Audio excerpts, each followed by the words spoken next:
fait signe de l'autre côté que Tamsir n'est pas encore en ligne, mais je le disais dans les titres.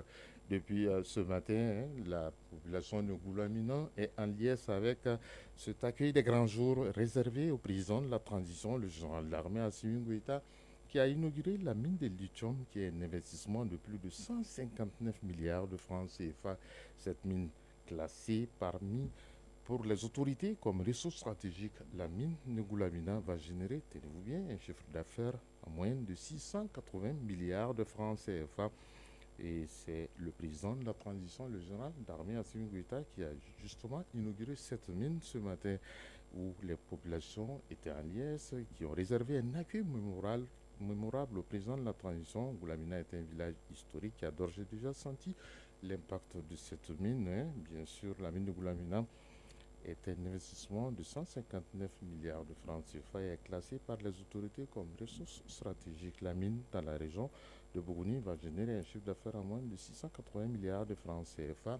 Et tenez-vous bien, au 31 octobre 2024, l'effectif total du personnel employé est de 1399, dont 86% pour 14% d'expatriés. La mine qui vient de s'ouvrir a déjà injecté plus de 2 milliards de francs CFA dans deux localités, notamment Faragouana et Damou, qui sont dans la localité de la région de Bougouni, où nous sommes en direct avec Tamsir Diabati depuis Ngoulamina. Tamsir, bonjour. Oui, bonjour Ousmane Dao. C'est un grand jour aujourd'hui pour la population de Ngoulamina qui vient d'accueillir le président de la transition, le général d'armée Assimi Goïta. Comment s'est déroulé cet accueil? Et tout à fait, Ousmane Daou, dans le Bani-Monetier ce dimanche 15 décembre 2024, un jour nouveau, historique et une mobilisation mémorable pour accueillir le chef de l'État, le général d'armée Assimi Goïta. À Goulamina, le drapeau qui flotte comme pour saluer ce jour nouveau demeurera gravé dans les annales de l'histoire du Mali. À Goulamina, les populations au rendez-vous pour réserver un accueil à la dimension de l'air haute. L'hôte du jour, c'est bien Assimi Goïta, très attendu par ces populations pour lui prouver leur soutien sans faille. Et pour preuve, malgré le poids de l'âge de certains vieillards comme Nago Obagayogo, âgé de 79 ans, assis à même le sol sous le soleil matinal, le regard est tourné vers la route, observant et chaque véhicule qui passe ici, c'est le président Assimi Goïta. Il a marché 15 km de son village à la mine de lithium, rien que pour voir de ses propres yeux celui qu'il qualifie de patriote convaincu et engagé pour sa patrie, le Mali. Au même moment, des militaires à la retraite de classe 1980 et tous natifs de Bougouni sont à ces rendez-vous historiques. Ils sont venus avec le drapeau des mains au pas cadencé pour signifier leur joie et leur soutien aux actions du chef de l'État, le général d'armée Assimi Goïta. Tamsir Diabaté, merci pour ce déroulé de l'accueil réservé au président de la transition pour l'inauguration de cette mine de Ngoulamina. On vous retrouvera dans nos futures éditions pour un reportage complet. D'ici là, on va aller du côté de Sirabatili qui est également à Ngoulamina pour l'ouverture de cette mine. Sirabatili, bonjour. Bonjour Ousmane Dao. Un cérémonial riche en couleurs à l'ouverture, j'imagine. Tout à fait, Ousmane Dao, vous avez raison. C'est une cérémonie grandeur nature qui vient de prendre fin ici sur le site de l'usine de lithium de Goulamina. L'usine de lithium de Goulamina qui est une entité de la mine de Goulamina. Le président de la transition, le général d'armée Assimi Goïta, est venu donc ouvrir une nouvelle ère d'exploitation de la richesse du sous-sol malien, le lithium, qui est indispensable pour la confection de batteries et la production de véhicules électriques. Les chefs de village de la commune rurale de Danou ont tous effectué les déplacements pour prendre part à cette inauguration de la mine de lithium de Goulamina. L'honneur leur est revenu d'adresser les premiers mots de cette cérémonie et par la voix du porte-parole Minengo Samake, du chef du village de Goulamina, ils ont remercié le chef de l'État pour ce partenariat fructueux avec la Chine. La mine d'or de Goulamina, de lithium plutôt, est un espoir d'emploi des jeunes de la localité. Et déjà, selon eux, le développement communautaire se fait sentir. À la suite du porte-parole, Ousmane Dao, des chefs de village se sont succédés au pupitre.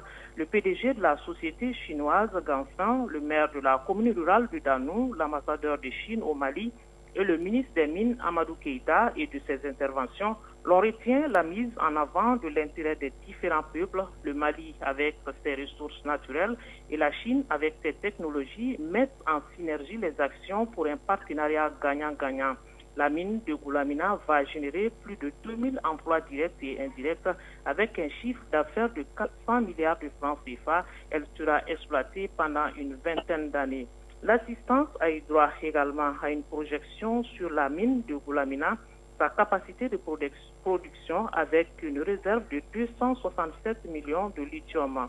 Goulamina est la preuve que le Mali va vers une transition énergétique avec toute cette réserve de lithium. Ousmane Daw, le président de la transition, vient d'effectuer une visite sur les sites pour constater les installations sur place. Actuellement, il est en train d'accorder des audiences et il doit rencontrer les communautés sur place ici.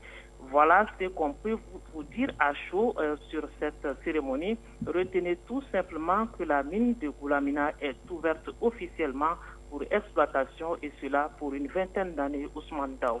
Serabatili, merci. Merci tout comme Tamsir Diabaté, Ibrahim Traoré et vous-même. Nous allons retrouver vos reportages complets dans nos futures éditions. Elle le disait tout à l'heure, Serabatili, le ministre des Mines, Amadou Keïta, dans son discours a vanté la coopération Mali-Chine, mais également tout ce que cette mine offre comme potentialité. Je vous propose d'écouter le ministre des Mines, Amadou Keïta. Il est au micro de Serabatili et d'Idrissa Dambélé.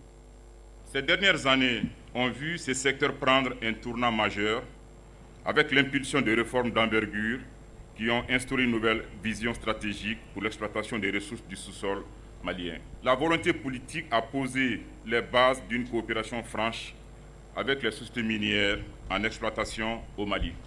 Avec les réformes engagées, le gouvernement œuvre à intégrer totalement dans l'architecture de notre économie pour que les revenus du secteur profitent directement aux communautés et plus largement à l'ensemble des populations du Mali. Cette exploitation, prévue pour une durée minimale de 21 ans, offrira des opportunités économiques et de création d'emplois pour les Maliens. Elle permettra de générer environ 400 milliards de francs CFA en chiffre d'affaires pour les entreprises détenues par les Maliens. Encore plus, la mine de Goulamina contribue au développement local, notamment pour la réalisation d'infrastructures routières, énergétiques et hydrauliques, avec un investissement variant entre 22 à 25 milliards de francs CFA.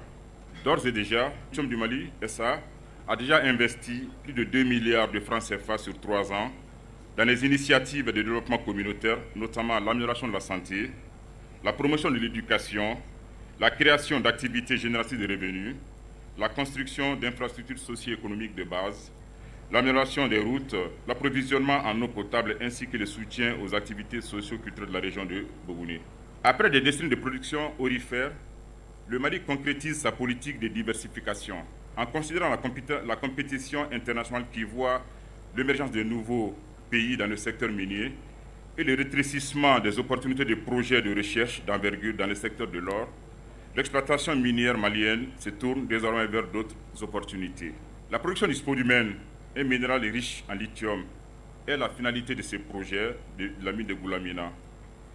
Essentiel à la fabrication des batteries lithium-ion, qui sont largement utilisées dans les appareils électroniques portables, les véhicules électriques et les systèmes de stockage d'énergie, le spodumène voit son marché connaître une croissance en raison des changements dans les modes de consommation dans le monde.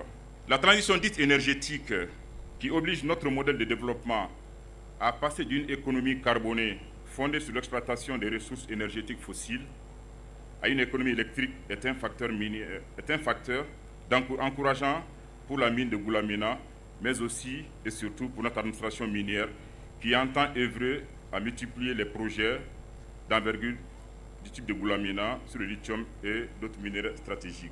La particularité de l'usine de lithium de Goulamina est qu'elle contribuera à booster la transition énergétique en fournissant des équipements qui seront utilisés dans l'énergie solaire vers laquelle notre pays est tourné afin de répondre à la demande en énergie conforme aux orientations du plan de la transition. Saluer les partenariats avec le groupe Ganfeng Lithium qui s'inscrit dans la tradition des relations diplomatiques et économiques entre la Chine et le Mali.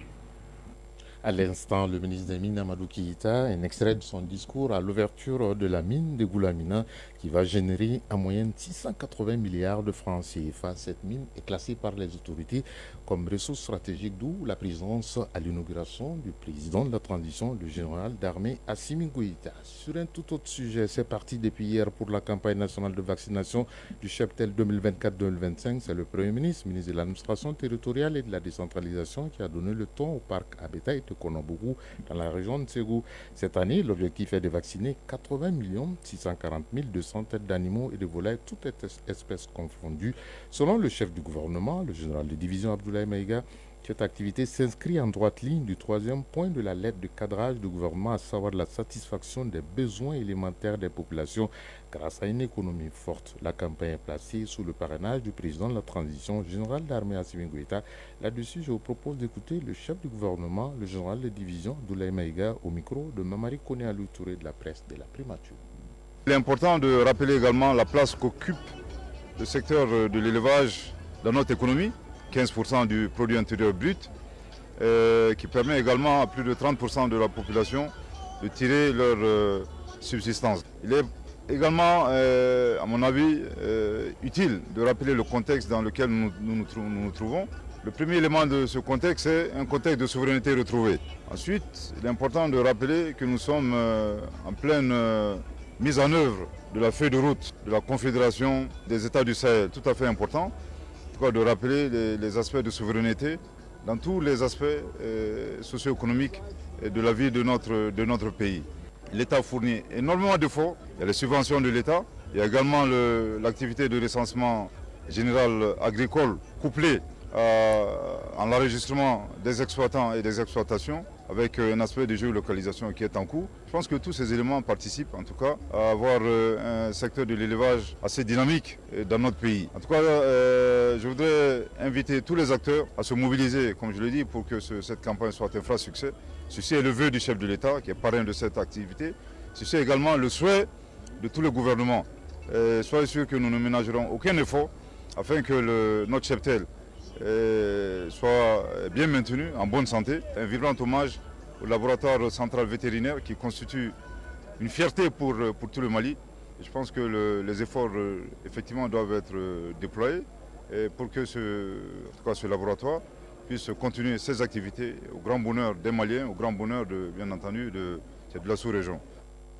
Le Premier ministre, ministre de l'administration territoriale et de la décentralisation, le général de division Abdoulaye Maïga, au lancement de la campagne de vaccination nationale du cheptel 2024-2025. Là-dessus, nous recevons en direct dans ce journal le directeur national des services vétérinaires, Boubacar Kanouté. Bonjour, monsieur le directeur. Bonjour, monsieur. Merci d'avoir accepté notre invitation. Merci. À quoi sert cette campagne? Ok, merci bien de m'avoir donné l'opportunité de m'exprimer sur cette cérémonie qui revêt toute son importance pour les services vétérinaires. Vous aurez entendu à travers plusieurs discours l'importance de ce sous-secteur qui vient en troisième position après l'or et le coton. Donc cette cérémonie a pour objectif principal de préserver notre cheptel des maladies animales.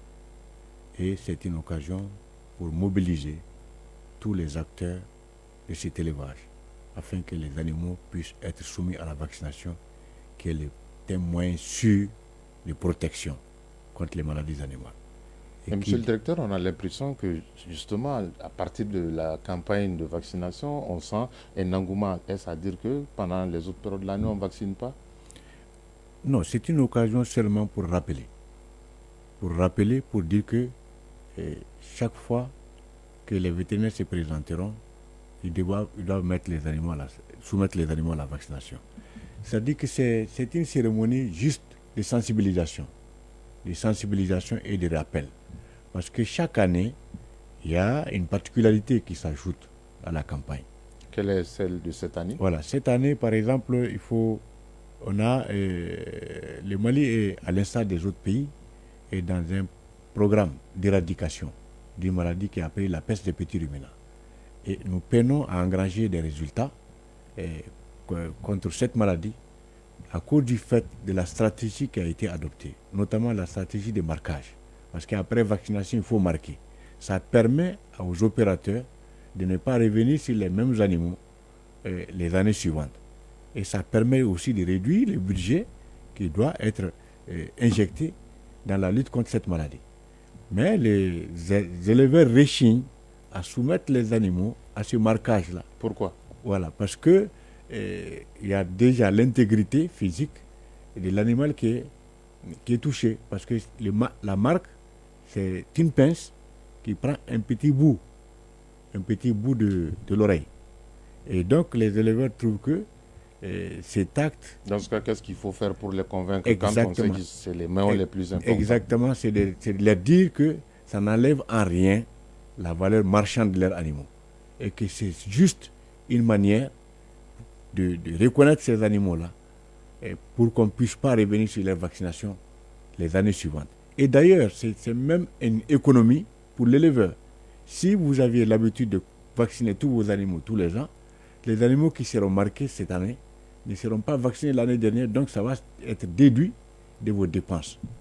Donc, c'est une occasion pour les sensibiliser que soumettre ces animaux-là à la vaccination et au marquage est une manière de nous aider à éradiquer cette maladie. Au-delà de cette vaccination, quel est réellement le rôle de votre service? Ok. Le service vétérinaire a deux missions principales pour aller très vite. Vous savez quand même que la profession vétérinaire a été privatisée et que déjà, il y a un secteur privé qui évolue dans ce domaine. L'État n'a plus de vétérinaire? Si, l'État a des vétérinaires. La profession a été privatisée, la santé animale, donc, qui admet l'installation des privés dans ce domaine. C'est ça que je veux dire. Mais nos missions, les deux missions principales, la protection sanitaire du cheptel et une mission de santé publique vétérinaire.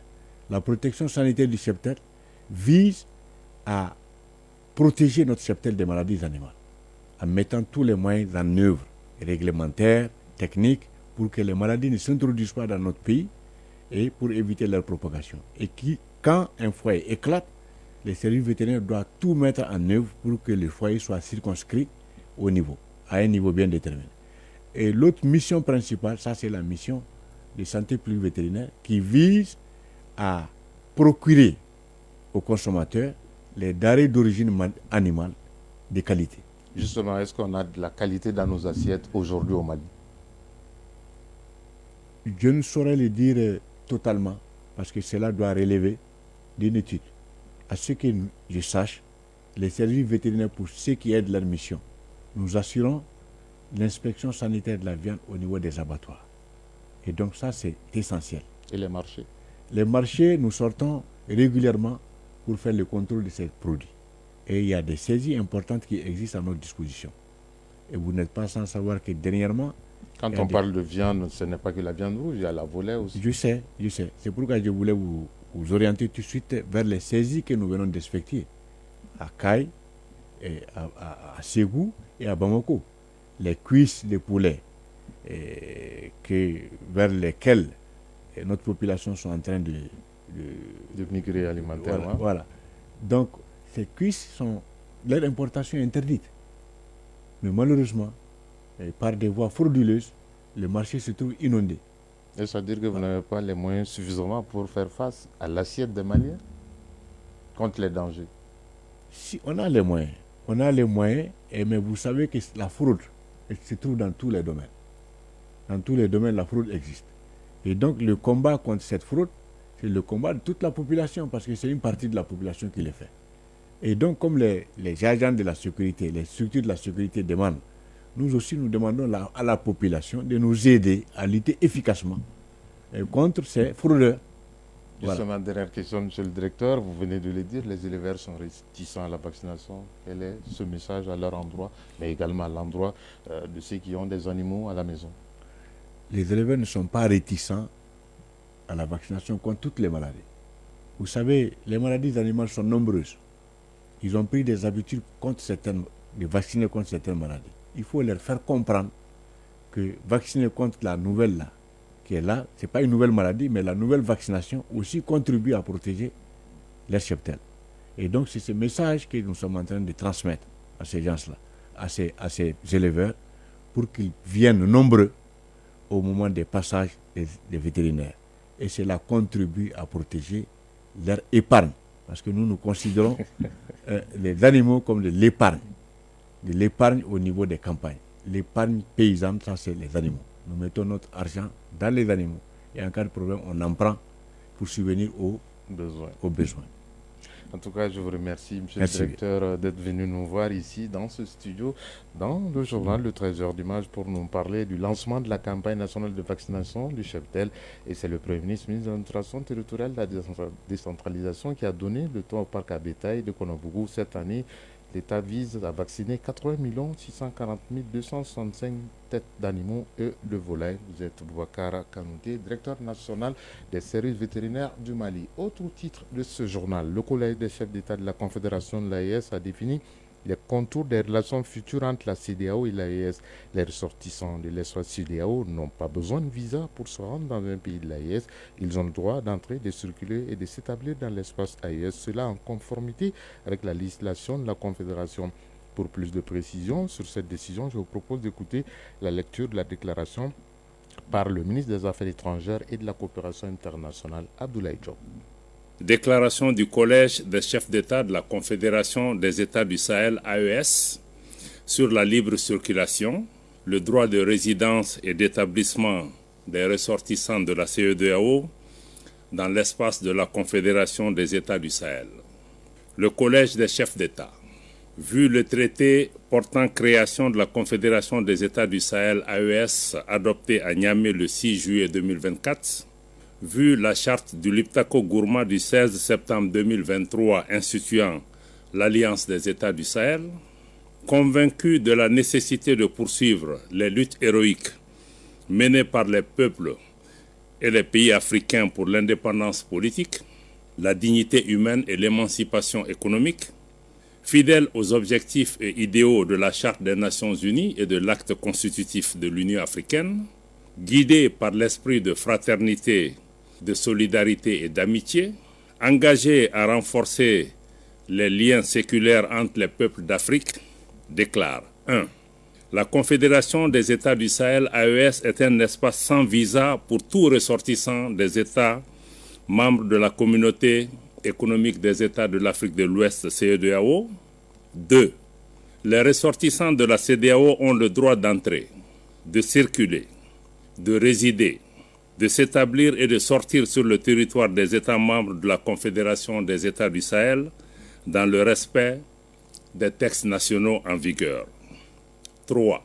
Toutefois, les États membres de la Confédération des États du Sahel se réservent le droit, conformément à leurs lois et règlements, de refuser l'entrée sur leur territoire à tout ressortissant de la CEDEAO entrant dans la catégorie des immigrants inadmissibles. 4. Les véhicules particuliers immatriculés sur le territoire d'un État membre de la CEDEAO pourront entrer sur le territoire d'un État membre de la Confédération, conformément aux textes en vigueur. 5. Les véhicules à usage commercial, immatriculés sur le territoire d'un État membre de la CEDEAO et transportant des passagers pourront entrer sur le territoire d'un État membre de la Confédération conformément aux textes en vigueur. Fait à Bamako, le 14 décembre 2024, le général d'armée Assimi Goïta, président de la transition, chef de l'État, président de la Confédération des États du Sahel.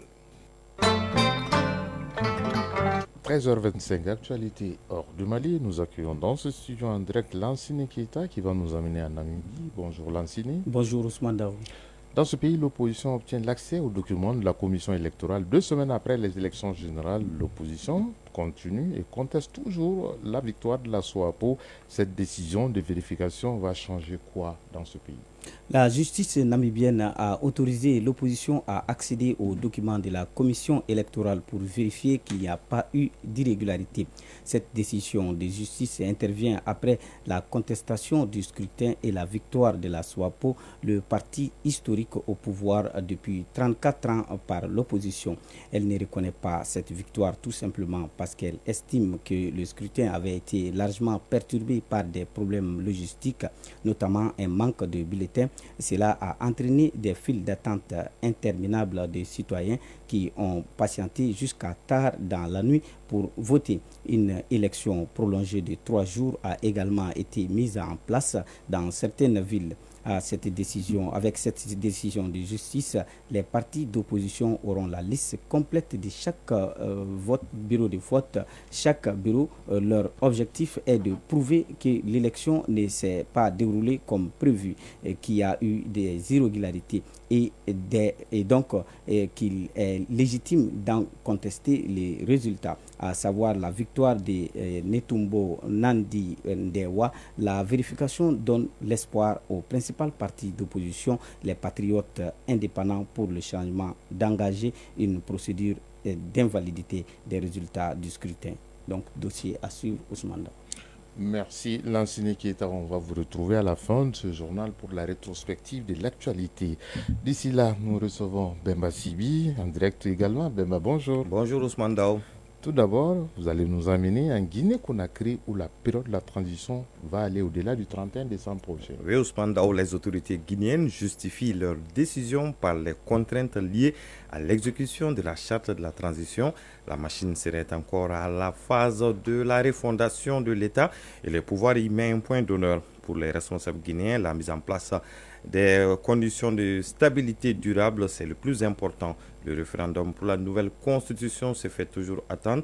Le vote de la nouvelle loi fondamentale conditionne la tenue de l'élection présidentielle initialement prévue en 2025.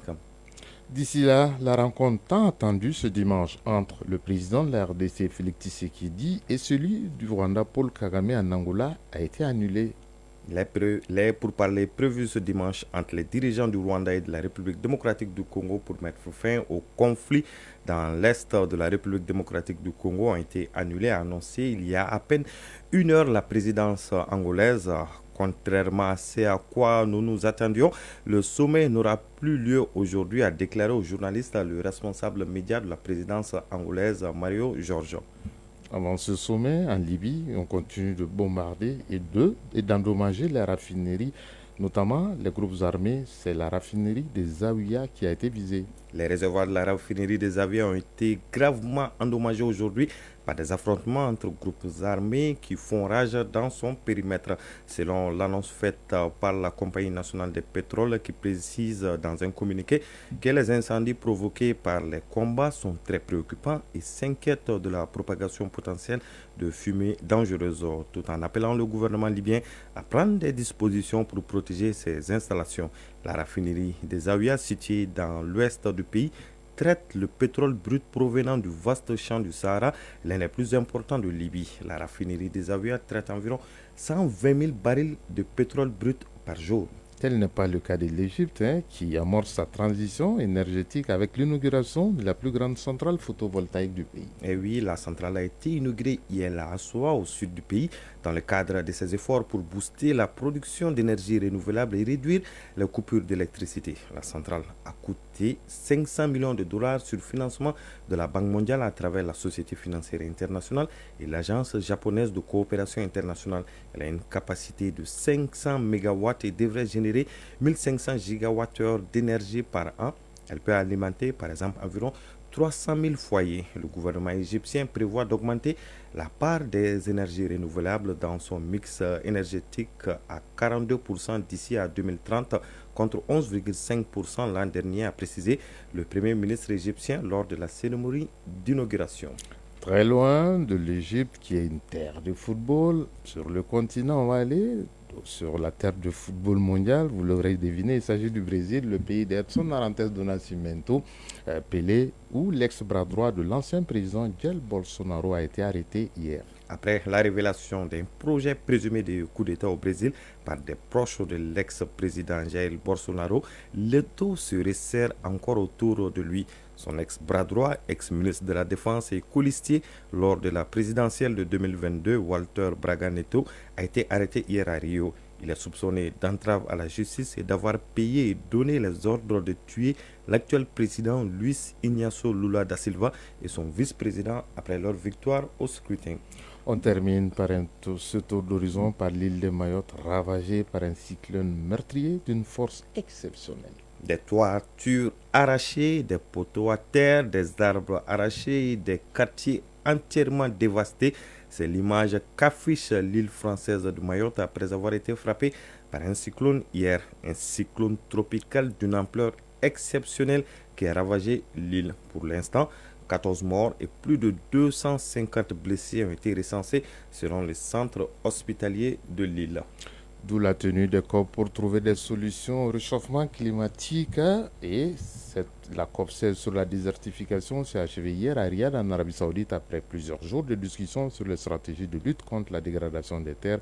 Entre espoir et attente, les principales décisions adoptées pour répondre à ce défi mondial, notamment en Afrique, avec nos envoyés spéciaux à Riyad, Agibou Koulibaly, Abou Kone avec le concours de Belkodiko. Après 10 jours de débats intenses, la COP16 sur la désertification a pris fin ce week-end à Riyad. Ce sommet a réuni des délégués de plus de 190 pays, des experts et des représentants d'organisations internationales. Elle a été marquée par des engagements financiers et politiques significatifs.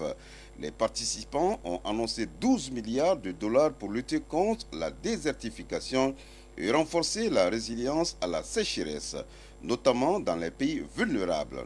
L'objectif ambitieux d'investir 1 milliard de dollars par jour jusqu'en 2030 a été fixé pour restaurer plus d'1 milliard d'hectares de terres dégradées. Au chapitre des innovations, le lancement de l'Observatoire international de résilience à la sécheresse constitue une avancée majeure pour aider les pays à mieux gérer les périodes de sécheresse. En outre, l'initiative Business for Land a été promue pour encourager la participation du secteur privé à la restauration des terres.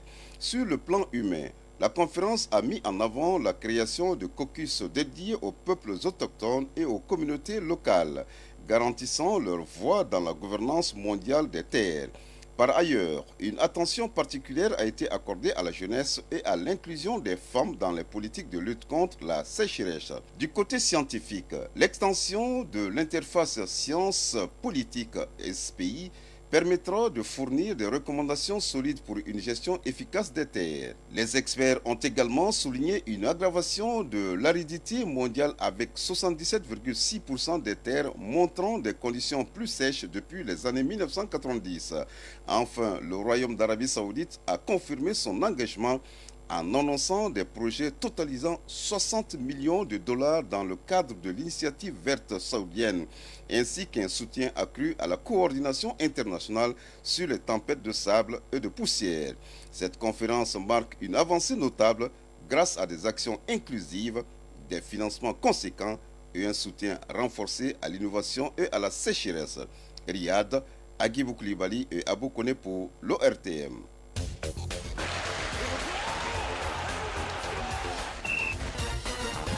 Fidèle au poste les dimanches dans 13h dimanche pour nous parler de l'actualité sportive. Il est là, Famour Djourté. Bonjour. Bonjour Ousmane Barou, bonjour à tous. Bienvenue. En football, compétition africaine des clubs, de la CAF bien entendu. En Ligue des Champions, c'est la 3e journée des matchs du groupe. Notre représentant, le Djoliba, se reçoit cet après-midi au stade 26 mars, Sagrada Esperança d'Angola. Oui, la rencontre est prévue à 16h GMT, comme vous l'avez dit, au stade du 26 mars. Le match nul 0-0 contre Pyramide FC lors de la journée précédente montre que le Djoliba a la capacité de rivaliser avec des équipes de haut niveau. Un match nul certes encourageant, mais le Djoliba est maintenant confronté à un défi important, à savoir celui de faire un bon résultat contre Sagrada Esperança d'Angola ce dimanche 15 décembre à domicile. Pour espérer une qualification, les Rouges de Bamako devront non seulement obtenir une victoire, mais également compter sur des résultats favorables dans les autres matchs du groupe. Les chances semblent limitées, mais il reste encore une lueur d'espoir pour le Djoliba. Cette participation à la phase de groupe de la Ligue des Champions de la CAF est un apprentissage. Le verdict de l'autre rencontre du groupe est déjà connu avant le duel de cet après-midi entre le Djoliba et Sagrada Esperança. Les deux favoris, Espérance de Tunis et Pyramide FC, s'affrontaient ce samedi. Les Tunisiens se sont imposés par 2-0 et comptent désormais 7 points sur 9 possibles.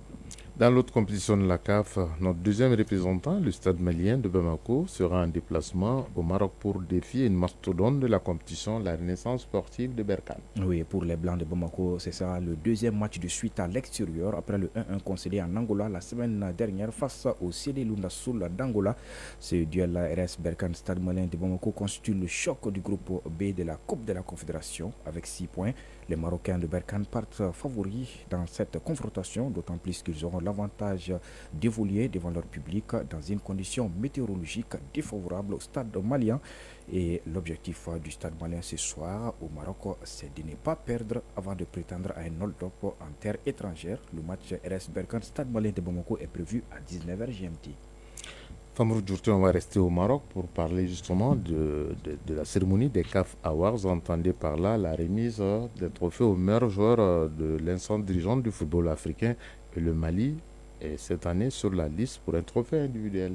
Oui, les experts du football ont désigné à travers leur vote les noms des plus illustres dans diverses catégories, tant pour les hommes que pour les femmes. Les distinctions incluront notamment les prestigieux prix de joueur de l'année, entraîneur de l'année, gardien de but de l'année et jeune joueur de l'année, a expliqué la CAF, instance organisatrice de l'événement. Si le portier malien Djigui Diarra s'est contenté d'une présélection dans la catégorie gardien de but de l'année, son coéquipier en sélection, Néné Bédorgelès, est encore la course pour le trophée de but de l'année. Le but en question est celui qu'il a inscrit contre la Côte d'Ivoire en quart de finale de la précédente CAN. L'ancien joueur de Guiders FC au Mali, actuellement attaquant de Red Bull Salzbourg, est en concurrence avec 10 autres prétendants. Selon la CAF, les réalisations retenues pour le prix ont été choisies par un panel technique et les 11 buts sélectionnés ont été désignés comme les plus marquants des compétitions qu'elle a organisées entre janvier et octobre 2024 et qui ont permis de refléter l'incroyable talent des joueurs à travers le continent. Le prix du but de l'année est la seule catégorie à impliquer le public sportif dans le processus de sélection, soulignant l'importance et l'influence des fans. À cet effet, une plateforme dédiée sur son site web et ses canaux de médias sociaux officiels avait été mise en place pour un vote qui s'est déroulé du dimanche 1er décembre au jeudi 12 décembre 2024. Ainsi, les fans avaient la possibilité de participer au vote en sélectionnant leur but préféré, leur vote représentant 70% du score total. Les 30% restants proviennent des sélections des experts techniques de la CAF, a expliqué l'instance dans un communiqué. Le Nigérian Ademola Lookman et le Guinéen Serou Girassi sont en pole position pour remporter le titre suprême, le meilleur joueur africain de la saison écoulée. La cérémonie des CAF Awards 2024 se tiendra à Marrakech ce soir à partir de 18h GMT au Maroc. Ce sera bien sûr à l'occasion plusieurs distinctions seront remises à des joueurs, entraîneurs et équipes les plus remarquables du continent. Vous avez un favori pour le titre de meilleur joueur africain de l'année? Ademola Lookman part largement favori selon moi. On rappelle que le premier ballon d'or africain est Salif Keita Domingo en 1970 et ensuite Frédéric Omar Condé en 2007. On va terminer avec le championnat national de football. L'US Bougouba est le nouveau patron de ce championnat. Oui, avec 10 points, Bougouba est devant 11 créateurs, deuxième avec 7 points. Le Djoloba, c'est troisième à 6 points. Au bas du classement, on retrouve l'AS Police 12e, 2 points. L'AS Real 13e, 1 point. Et le Stade malien de Bamako 14e avec 0 points, qui n'a joué aucun match du championnat cette saison pour le moment. En clôture de la 4e journée ce samedi, l'AS Real a été battu par l'US Bougouba 1-0. L'US Bougouni et l'AS Korofina ont fait match nul 0-0. C'est sur un score de parité de 2 buts partout que FC Diarra et AS Police se sont quittés. 2 matchs se sont joués vendredi 13 décembre. Afrique Football Elite AFE a battu 11 créateurs par 2-1. L'AS Bakardian de Baraouli et Binga FC se sont neutralisés 0-0 en ouverture de cette 4e journée. Mercredi 11 décembre dernier, l'USFAS s'est incliné 1-2 face au Djoliba AC. Le match entre Stade malien de Bamako et Étoile du Madé, comptant pour la 4e journée, est reporté à une date ultérieure en raison du match des Blancs de Bamako ce soir au Maroc en Coupe CAF. Merci Famourou Djourté pour tous ces éclaircissements. Dans cette page sportive, pour pratiquer le sport, il faut naturellement être en bonne santé. Focus Santé. Et dans Focus Santé de ce dimanche, nous allons découvrir ensemble l'Office national de la santé et de la production, l'ONACR. Ce service rattaché au département de la santé a été créé par le gouvernement pour relever les défis liés à la mortalité maternelle, néonatale et infantile. Depuis son opéralisation, l'ONACR a formé beaucoup d'agents, déployé des sages-femmes dans les centres de santé communautaires, renforcé le plateau technique des CCRF et CESCOM. Alors, c'est quoi l'ONACR? Tout ça avec Koumba Sissi. Opérationnel depuis 2021, l'Office national de la santé et de la reproduction, ONASR, avec ses 5 départements, compte relever le défi de la santé et de la reproduction au Mali. Selon le constat, notre pays enregistre chaque jour des décès maternels et néonataux. Ben Moulay Idriss Haïdara, directeur général de l'Office national de la santé et de la reproduction. Au regard des indicateurs que nous avons, toutes les 3 heures, une femme enceinte meurt au Mali. Toutes les 4 minutes, un enfant meurt au Mali. 5% de nos enfants ne verront pas leur 5e anniversaire. C'est de la problématique de décès liée effectivement à des insuffisances. C'est pourquoi le gouvernement du Mali a opérationnalisé l'Office national de la santé et de la reproduction pour répondre aux besoins des populations maliennes. Quand on parle de la santé de la reproduction, c'est la santé de la mère, du nouveau-né, de l'enfant, de l'adolescent et des jeunes, et c'est tout ce qui concerne l'appareil génital et reproductif de l'homme, même la ménopause et l'andropause.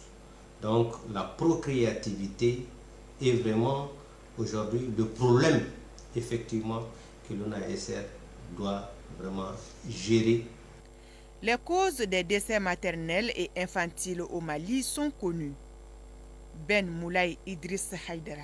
La mortalité maternelle, néonatale, infanto-juvénile est liée à 3 états. Le premier état, c'est la prise de décision au niveau communautaire pour aller vers les structures de santé.